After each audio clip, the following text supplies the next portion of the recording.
everyone, I welcome you once again on board with Experts Opinion series with WICCI Delhi Mental Health Council with me, Dr. Ankita Priydarshini, your psychiatrist.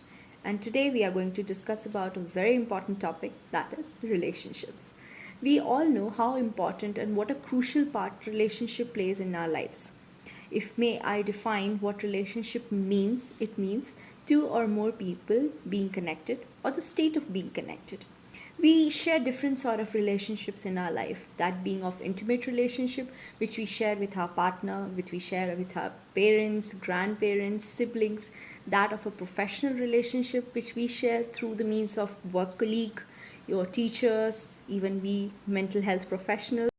Relationships are one of the most important aspects of our lives, but sometimes we tend to forget that how important these connections with people can help us lead a physically fit and mentally healthy lifestyle.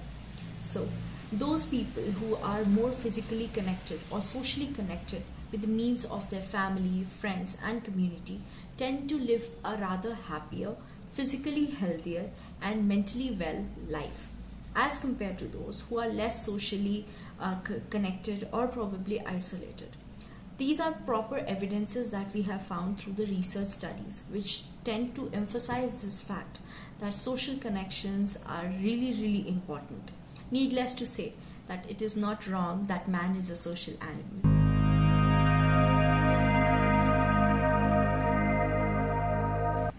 Being in a stable relationship is linked to both physical as well as mental health well-being. So we need to identify that whether we are in a happy relationship or an unhappy one. Researchers have suggested that being in an unhappy relationship poses a negative impact on a physical and mental well-being that is even more destructive than not being in a relationship at all. So you see, the quality of relationship matters. I'll give you another instance. If somebody says that I have hundreds of friends, or for that example, your Facebook or Instagram followers, which may be in hundreds or thousands, do they count for being your actually social contact? I don't think so. Here, the quality of relationship matters. What sort of relation you share with the people? Are they there for your problems? Are they there to support you in your need? Are they there to find you help at the time of your crisis? Think about it. You will understand what social support actually means and what sort of quality relationship I am talking about here. Also, men tend to have different sort of relationship with others as compared to women. Women tend to have a broader and more intimate relationship as compared to men. That's why men tend to share little less as compared to women, and at the time of the social need or that of a time of a crisis, they are little less supported, and that's when they tend to have more severe emotional turmoil.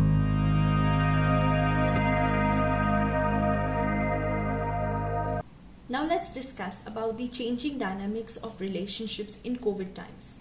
We know that many of our friends, of our relatives, and that for that matter us, we have been living far away from our family, our hometown, our place. So that itself poses a challenge for many of us to reconnect or to readapt in the new environment, make new connections there. Now comes the COVID time, where human interaction has almost become negligent, and that too, it's very unsafe.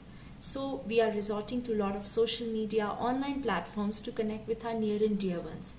But researchers have suggested that the neurochemical response that we get from people to people connection or the public interaction or the social interaction is irreplaceable. We cannot replace the kind of physical touch or the physical connection that we had in human connection with that of a social media. So you see, whenever the time restores, whenever there is time to reconnect, please do have your social interactions. Please do connect with people. Please try to have a human relationship, which is one of the greatest gift of the mankind.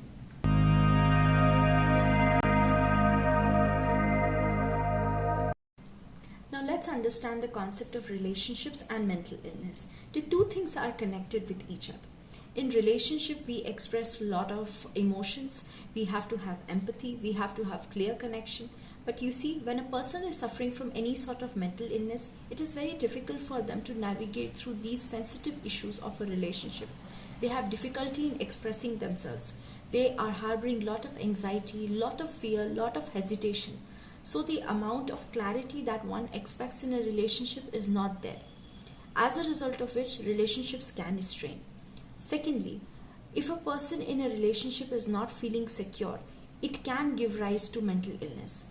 People who are living an isolated life, who are not well connected with their environment, with the people around them, they tend to suffer a lot from a variety of mental illnesses like that of anxiety and depression.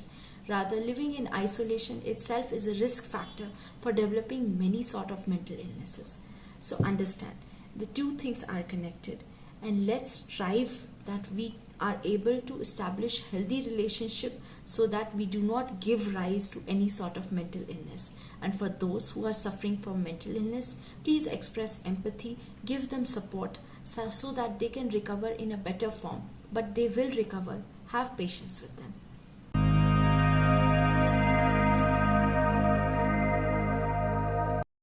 Now let's discuss what true understanding in a relationship means. Many a times we get patients asking us that should I tell my partner that I have mental illness? Yes, you must tell your partner if you have a mental illness, because it's not just you who's suffering. Because of your emotional unavailability and the deficit that you have in a relationship, that your other partner is also struggling. So in a true relationship, the communication has to be really free. You can convey whatever your thoughts, your desires, your emotional turmoils are with your partner.